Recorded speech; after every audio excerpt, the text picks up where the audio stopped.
Benito Mussolini, el despiadado dictador italiano, tenía en claro su gran objetivo: reconstruir el Imperio Romano.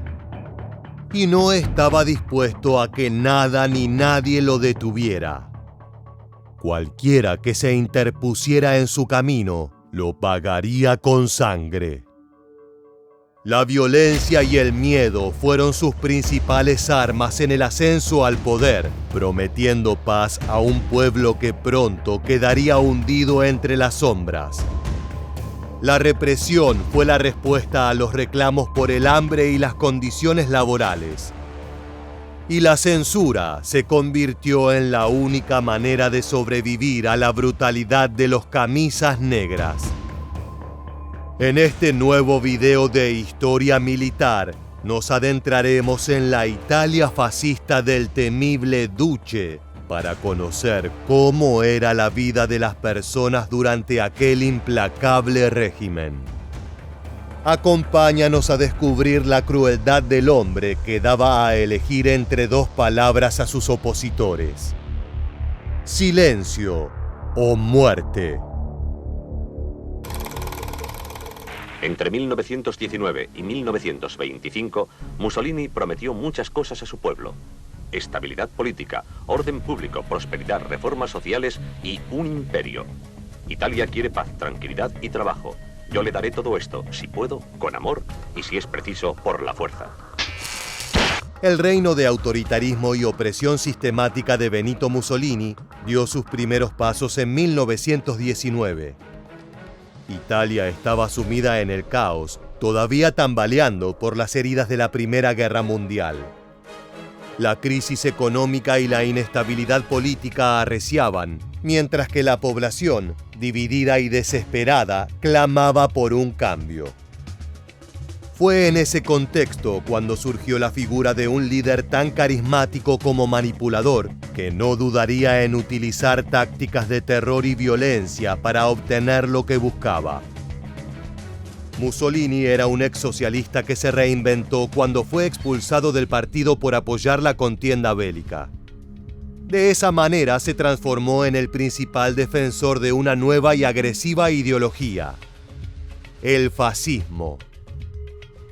Fundó el movimiento conocido como Fasci Italiani di Combattimento, una coalición de ex soldados, ultranacionalistas y sectores de clase obrera descontentos por el presente del país. Prometía restaurar la grandeza italiana a través de un régimen de orden y disciplina. Si bien sus discursos llenos de bravura le permitieron obtener el apoyo de las masas desilusionadas, el movimiento también ganaba fuerza por sus brutales métodos. Los camisas negras, como se conocía a los escuadrones paramilitares fascistas, se desplegaban por toda la nación, atacando violentamente a los opositores, sobre todo a socialistas y comunistas. Golpes, incendios, asesinatos. Nada era demasiado. Así, a través de la coacción y el terror, el fascismo fue permeando el tejido social y político italiano. En Italia, los camisas negras eran los miembros fundamentales del partido y constituían un ejército especial, un ejército del partido. En realidad, no había habido en la generación anterior, en toda Europa, ningún tipo de movimiento político similar a aquel. Estos soldados del terror de Mussolini fueron los verdugos de Italia y los precursores de un régimen de hierro. Eran los ejecutores de una violencia despiadada que dejó marcas imborrables en cada rincón de la nación. Habían nacido en las sombras del caos que siguió a la Primera Guerra Mundial, ya que a menudo se trataba de excombatientes de aquel conflicto. Para impregnar mayor violencia al movimiento, además se contaba con jóvenes sin futuro y criminales entre los integrantes. Ellos también encontraron en el fascismo una causa y una identidad. El nombre de este ejército sediento de sangre venía de su vestimenta, ya que lucían camisas negras completando sus atuendos con porras, pistolas y cuchillos. Componían una tropa bestial que patrullaba las calles, decidida a aplastar cualquier atisbo de disidencia. Esta máquina del terror fascista era implacable. Su lealtad a Mussolini era total y los miembros actuaban como si fueran inmunes a las leyes, sabiendo que cualquier acto de violencia que cometieran sería justificado en nombre del bien de la patria. A medida que el poder del duce crecía, también lo hacía la ferocidad de estos escuadrones. Incendiaban imprentas socialistas, irrumpían en sedes sindicales y atacaban periódicos opositores. Su mensaje era claro: no habría lugar para voces discordantes bajo la sombra del fascismo. Una de sus tácticas favoritas era la spedizione punitiva o expedición punitiva, una cacería de opositores en la que los camisas negras rodeaban pueblos enteros, capturando y torturando a cualquiera que hubiera desafiado las órdenes del régimen. En estas incursiones, las porras y las cadenas eran herramientas de persuasión, mientras que los gritos de sus víctimas se convertían en la siniestra música de sus logros. Para quienes eran arrastrados en medio de la noche, el destino que les aguardaba era infernal. Eran golpeados en público y a menudo abandonados moribundos en las afueras de las ciudades, siendo utilizados como un mensaje para los demás. La violencia física no era el único recurso de los camisas negras. También utilizaban el miedo psicológico para quebrar el espíritu de sus enemigos. En muchas ocasiones humillaban a sus víctimas frente a sus familias, despojándolos de sus ropas, cortándoles el cabello y obligándolos a marchar desnudos por las calles, marcados con insultos escritos. La idea era reducir a sus presas al nivel de animales, destruir no solo su cuerpo, sino su dignidad, hasta convertirlos en sombras quebradas. A los campesinos y obreros, los camisas negras les exigían lealtad total, forzándolos a jurar fidelidad al fascismo a cambio de la seguridad de sus seres queridos.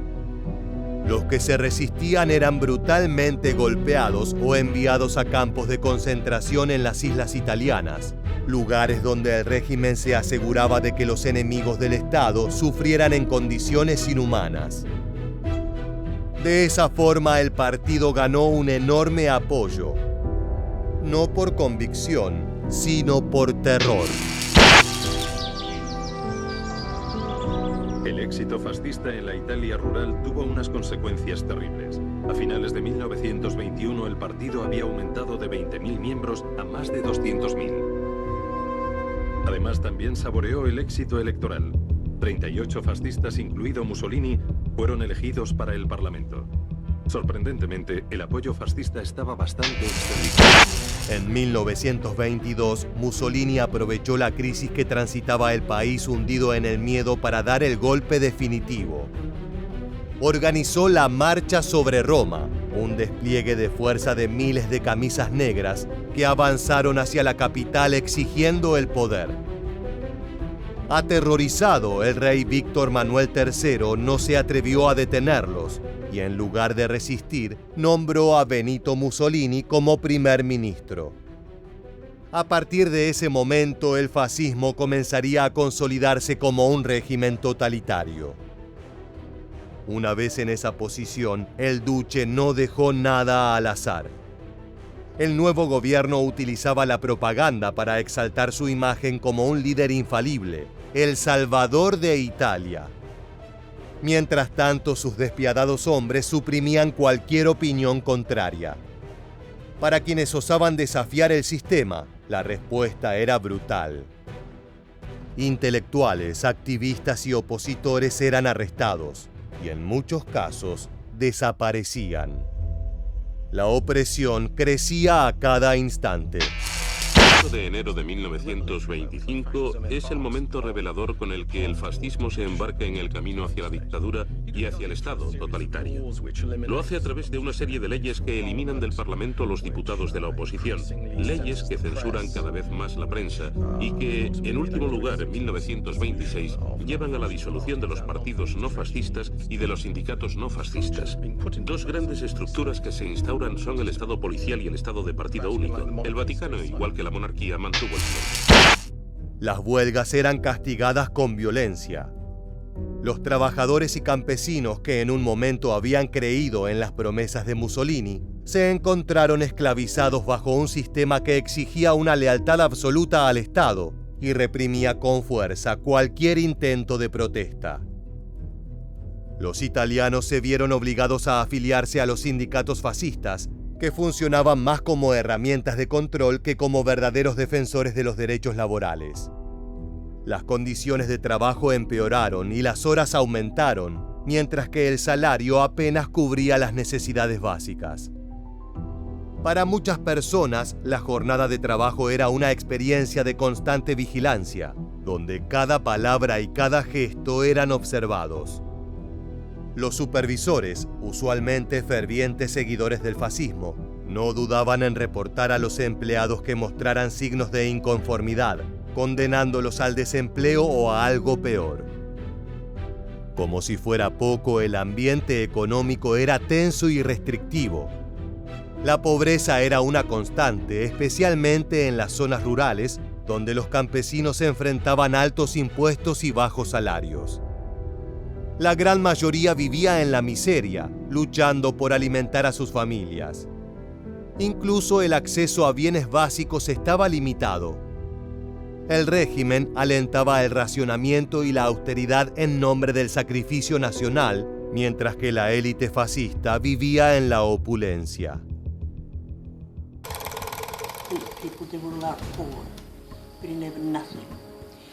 My mother was a dressmaker and a tailor. There was no material to sew, no thread to sew.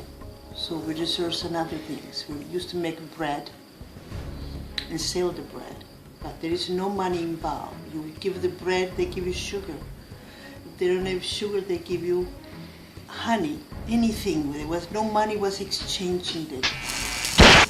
Estas duras condiciones eran parte de la vida cotidiana del pueblo italiano, que desde que amanecía se encontraba rodeado de símbolos fascistas. Las calles estaban llenas de carteles con el rostro de Mussolini y lemas que recordaban la omnipotencia del Estado y la severidad con la que se trataba a sus enemigos. Los medios de comunicación eran controlados cuidadosamente y toda la información era filtrada para transmitir únicamente lo que beneficiara al régimen. Escuchar una emisora extranjera o poseer material de lectura no aprobado era un delito que podía llevar al arresto. Las personas vivían, por lo tanto, en una burbuja asfixiante, sin escape posible de las palabras e imágenes que glorificaban al duce y demonizaban a sus rivales.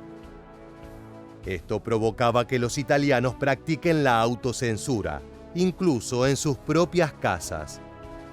Las paredes parecían tener oídos. Los vecinos, obligados o convencidos por la propaganda, podían delatar hasta la más leve señal de insatisfacción con el régimen. Muchas familias adoptaron una cautela paranoica, hablando en susurros y evitando temas políticos en presencia de extraños, pero también frente a sus propios hijos. Es que había casos en que los niños adoctrinados en las escuelas denunciaban a sus padres por críticas al fascismo. Se obligaba a los niños a creer, obedecer, luchar. Desde los 4 años se les presionaba para apuntarse a las juventudes fascistas que les proporcionaban armas de juguete y camisas negras. Duce, duce, chiamaci. Duce, duce, chiamaci. La voce degli eroi. Los poemas de los colegios enseñaban a los niños a estar listos para luchar por el fascismo cada vez que su líder los necesitara. Para los niños y jóvenes la vida estaba marcada por el adoctrinamiento en los valores que imponía Mussolini. Desde temprana edad se les inculcaba la lealtad incondicional al Estado y se les preparaba para servir en el ejército o en los cuerpos fascistas. La educación, lejos de ser un proceso de aprendizaje libre, se convirtió en un medio de control.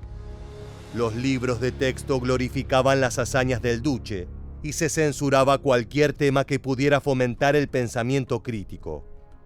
Así, una generación entera creció bajo un sistema que le enseñaba a idolatrar a su líder y despreciar a cualquiera que se opusiera a sus ideas de formar un imperio.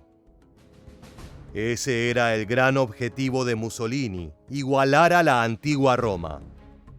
Pero sabía que para eso el país debía crecer y modernizarse.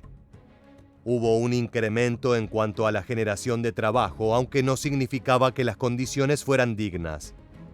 Al contrario, el dinero se invertía en la mejora del poder bélico. Los fascistas introdujeron una política de autosuficiencia en agricultura e industria. Unas impresionantes obras públicas fascistas para drenar pantanos y construir carreteras crearon muchos puestos de trabajo y eran inmensamente populares.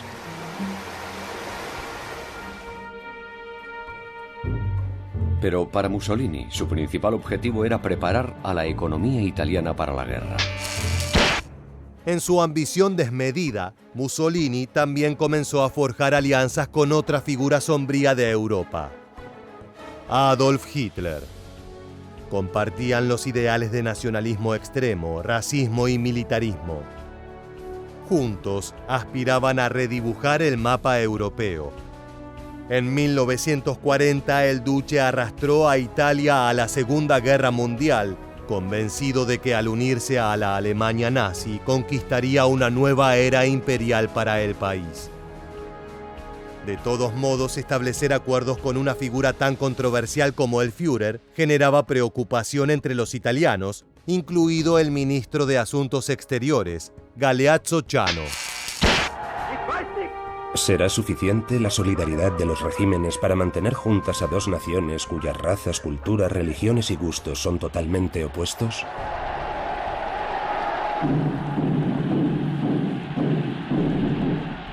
Pero incluso Ciano sabía que no había alternativa a los nazis si Italia quería retar el poder de Gran Bretaña y Francia. Mussolini era consciente de que acercarse al poder alemán representaba la mejor oportunidad para conseguir su objetivo rápidamente. Confiaba en que la línea de pensamiento ultranacionalista que compartían su régimen y el Tercer Reich fomentaría lazos duraderos y beneficiosos. Por esa razón quiso profundizar aquellas similitudes tomando nuevas medidas para su nación. Los italianos deben aprender a ser menos compasivos para convertirse en duros, implacables y agresivos. Amos. Mussolini intentó impresionar a Hitler declarando que los italianos eran arios como los alemanes. Los judíos pasaron a ser una raza inferior. Se aprobaron leyes privándole el derecho a voto y a la representación a la comunidad judía en su totalidad. Se echó a los funcionarios de esa religión que mantenían cargos públicos, e incluso los niños hebreos fueron expulsados de los colegios. Las ideas de Mussolini fueron exitosas y la alianza con los nazis se fortaleció. No obstante, el resultado final no fue el que esperaba.